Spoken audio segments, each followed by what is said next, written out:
The second question, would you consider selling me the car you're driving? Now get your used car manager's permission to do this one. When I started Ziegler Super Systems in 1986, I was originally a consultant for Ford Motor Company's Minority Auto Dealers program. I was with the Minority program. I had $1 million contract. And I was basically going into the minority-owned dealerships and consulting and training and hiring salespeople, helping them get started, or the new dealers. And there was a dealer in Corydon, Indiana. Well, he's still there. His name is Jim Hodge. Now, if you doubt this story in any way, call Jim Hodge. He's the only Ford dealership in Corydon, Indiana. And I called Jim Hodge. Now, Corydon, what, used to be the state capital of the state?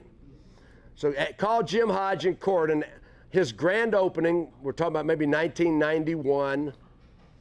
And I have trained his salespeople. We've bought the inventory.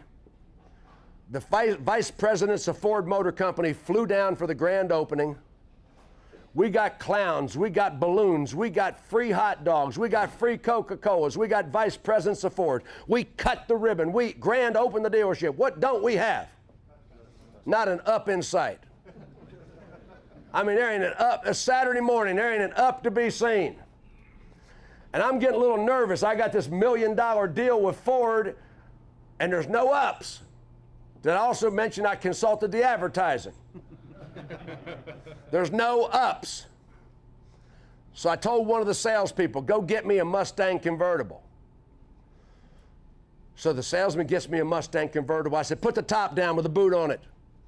He put the top down with the boot on it. He said, where are we going? I said, I got in the passenger seat. I said, drive. He said, where? I said, Walmart. Across the street. We're going to Walmart. Get an up. There's a lot full of ups over there. Look at that. It looks like an anthill. We're going to Walmart and get an up. He said, so we drive around the Walmart parking lot. I'm sitting in the passenger seat, and the salesman, what are we doing? I said, just keep driving. I'll know it when I see it.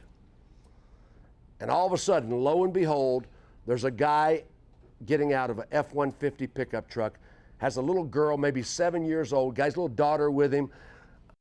And I said, pull up next to that man. Sir, excuse me, my name's Jim Ziegler. I'm a public relations consultant from Ford Motor Company, and we have a brand new Ford dealership across the street. He said, I saw that. I said, sir, I'm authorized to offer you top dollar if you consider selling me this truck. You want to buy my truck? Sir, I'll pay stupid money for this truck. I'll pay more money for this truck than you ever thought. You want to buy my truck? I want to buy your truck. How much? Now, when he said how much, that was the equivalent of the cork going under. How much? I said, sir, I am not the buyer. All I know is we'll pay ridiculous money for this truck. If you'll follow me across the street, within less than 10 minutes, we'll make you a cash offer. So he followed me across the street. Now, I don't know what his wife thought he was going to bring home from the Walmart. But he did come home in a brand new F-150.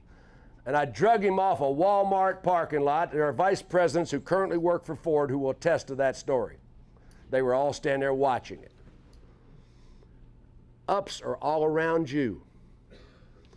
In 1991, I was walking across the lot at Goldstein Chrysler Plymouth Dodge in Albany, New York.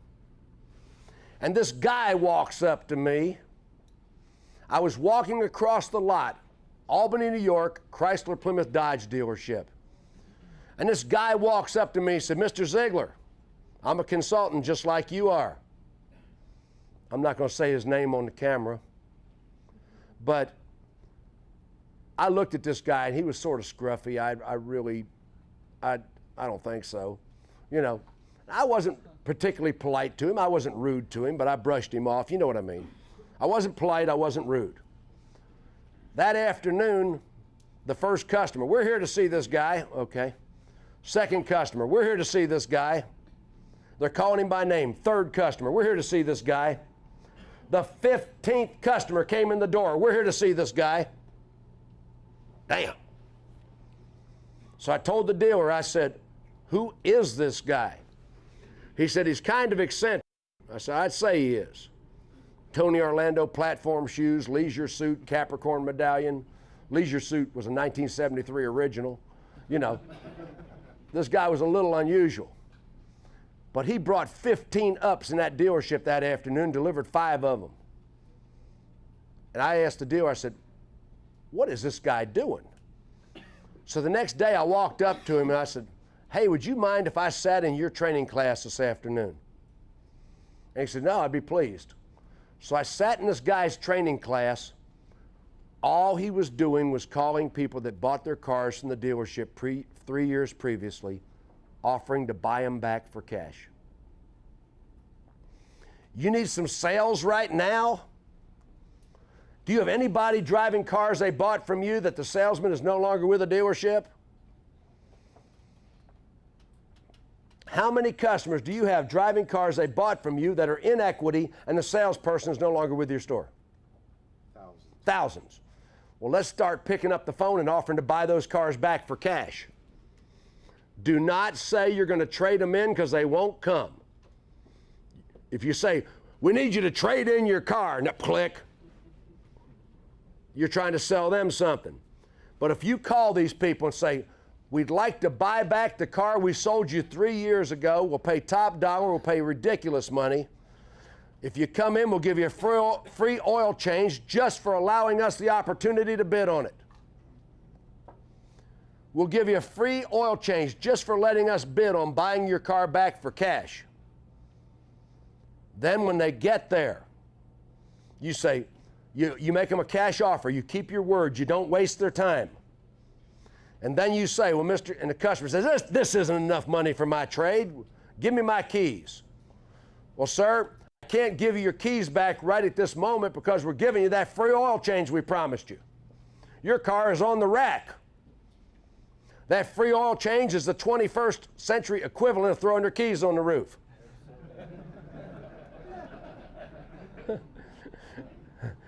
Remember, I promised you a free oil change. If you came in, we're giving your car that free oil change. Right now, you can't go. It's on the rack. And he said, well, Mr. Ziegler, they offer me $26,000. My car's worth a lot more than that. Well, sir, that is a cash figure. Of course, if you were trading it, it would be a higher figure. And the customer says, well, how much higher? Well, let's find out what car we'd be trading against, and I could tell you. Now we're selling them something. I have sold so many cars with that buy back your trade. And sometimes we actually do buy back their trade. They actually take the figure. We're not going to make a figure we can't live with. How strong is that process? We got all these people in this room sitting around. More than 50% of your time is downtime. Let's call up and adopt some of those orphan customers. F&I managers, you want to sell service contracts? If you put an F&I manager on the service drive for 2 hours a day approaching every customer, you'll get 160% service contract penetration. You can't beat service writers hard enough to sell service contracts. I mean, they won't do it. I mean, you can spiff the heck out of service writers, but they won't do it. But if I can put an F&I manager on the service lane for 2 or 3 hours a morning approaching customers, after the service writer's done with them, we'll sell a ton of service contracts. I mean a natural ton. Is that a good idea? I have sold so many cars with those two techniques. When are you going to buy your next car? Would you consider selling me the car you're driving? A couple years back, there was a dealership in Atlanta called Miles Rich Chrysler Plymouth. Bob Moore, you remember that dealership? Miles Rich Chrysler Plymouth. Miles Rich was a millionaire who went bankrupt. He was the heir to the Louis Rich turkey fortune. They thought it'd be neat, not knowing anything about the car business, to buy a bunch of dealerships and run them. He went under. But he had a salesman working for him, and I'm not going to say the salesman's name, but he had a salesman working for him that was selling upwards of 50 cars a month at his CPD store. Now, I like to go and meet these high-dollar salespeople. Every time I hear about a salesperson making the big money, I deliberately go meet them. So I went and I met this guy. And I said, how do you sell so many cars? And he held up a little cardboard sign that he had made, about that big. And the sign said, ask me about the best car deal in Atlanta. That's all the sign said. Ask me about the best car deal in Atlanta. He said, I give these to my bird dog referral people, and they put them at their place of business, and they refer people to me. Well, that didn't impress me a lot. Did that sound impressive to you? He gives people signs. Okay, I don't know what he's really doing, but I don't believe he's doing that. About a month later, I was getting my hair cut where my wife gets her hair done. Patrick, you and I both, our hair is not exactly a work of art. I just had it cut wherever I happened to be. We can understand that, can't we? Yeah. Welcome to the club. Yeah. So anyway, I'm getting my hair cut at Hair Benders. And this woman's cutting my hair. I don't know this woman. And I look down on her little workstation, and there's a little cardboard sign sitting there that said, ask me about the best car deal in Atlanta. I said, excuse me, Patsy, what's this best car deal in Atlanta? She said, Mr. Ziegler. She's cut my hair. She said, his name, and she told me the guy's name. She said, he's the best car salesman you ever met. He'll do additional services for you. He works at Miles Rich CPD, but he can get you a Chevrolet. He can get you any import car, and he can lease. It starts to dawn on me, this woman has been through a training program. This woman has been through some sort of a training program. She is selling this guy to me. And she reaches around the back of it. It was like a little kid's high school picture that has a little thing that stands it up by itself. Cardboard stand-up sign. She reaches around the back and pulls out a business card. And she said, be sure to give this man the business card with the number 5 on the back. That's her bird dog number. 6 weeks later, I'm getting my hair cut again. But this time, I'm getting my hair cut where men have their hair cut, Tucker Barber Shop, with the dead animal heads on the wall and the fish and the checkerboards, and you know what I mean? You can just smell testosterone in the air, So here I am, I'm getting my hair cut at Tucker Barber Shop. Old Joe, the retired Navy chief with the tattoos, the anchors, he's cutting my hair. And I look across from where I'm sitting. I've been to that barber shop 1,000,000 times. And on the wall across from the barber chair, it's been on the mirror, taped up to the mirror for so long it turned yellow. Ask me about the best car deal in Atlanta. I said, Joe, what's that best car deal in Atlanta? He said, oh shit, Ziegler, man's name, he's the best I've ever seen. Old Joe is on the take. Old Joe, the barber, is on the take. This guy's good, Ziegler. Shit, you buy a car from him, give him this car number 22 on the back. Okay. And then all of a sudden, boing, I'm eyes wide open. Everywhere I go in Atlanta, I'm seeing these signs. I go to Bally's Health Center, and I watch the young woman take her little gym bag, and she pulls her little personal radio out and sits it on the counter, and she puts out her little sign, ask me about the best car deal in Atlanta. She sets it up on the counter. I go to the Mexican restaurant where we've been eating for years, El Torrero's. There's 2 signs on the counter.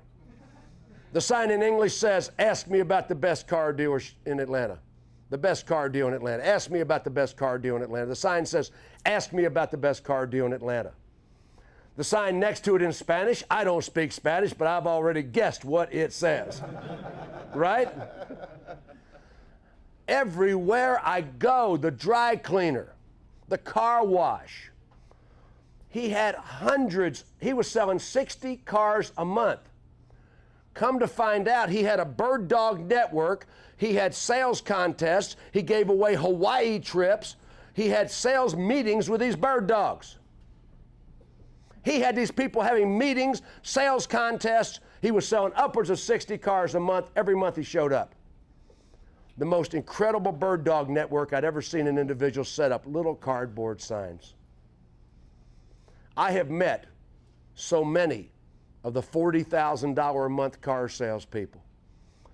And every time I meet one of them, it's the same scenario. They prospect for new business. They manage old business. Every one of them. When I was dating my wife, it was so funny. We'd go out to the movie theater. I'd like 2 tickets for Godfather 4. Yes, ma'am. When are you going to buy your next car? I mean, everybody I met, when are you going to buy your next car? You ask 10 strangers that question, you will sell and deliver a car.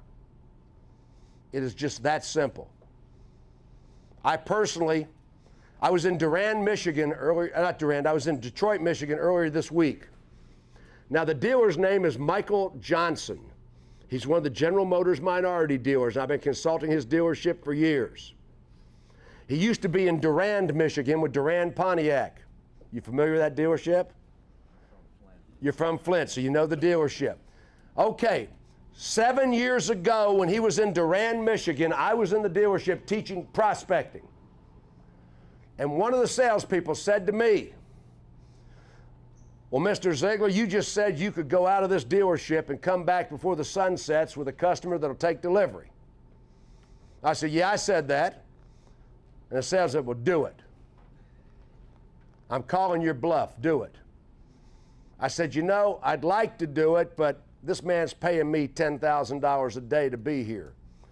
I don't think he really wants me going out in the community prospecting. Oh, I knew you were bullcrap, Mr. Ziegler. I knew that you couldn't do it. And all of a sudden, I'm in a trick box. I said to the salesman, go get me a page of Smiths out of the phone book. Just rip a page out of the phone book with the name Smith on it. So the salesman went and got me a page of Smiths. Now, we just talked about this 2 days ago in his dealership when he told his sales force about watching me do this. I took a page of Smiths, I started calling Alvin Smith, Bartholomew Smith, and somewhere around Jeremy Smith, I got a bite and I delivered a car on a customer I pulled out of the phone book. I don't recommend that as the best way to prospect, but I was just feeling like showing off that day. You're swimming in a sea of ups. Michael Johnson, 2 days ago, telling his sales force, I saw him sell a car to a customer he pulled out of a phone book. Tom Dorsey, Vice President of Ford, I saw him sell a car to a customer he drug off a Walmart parking lot. I got more war stories to tell than you got time to listen to. But you can do this too. And keeping in touch with your old customers. Every salesperson in this room needs to have a personal newsletter. A personal newsletter. An email database of your customers that you can send an email to them once a month. Newsy, chatty, every one of you needs that. I'm exhausted. I've had a great day. I gave you everything I had. Did you get good value? Absolutely. Yeah. Thank you very much.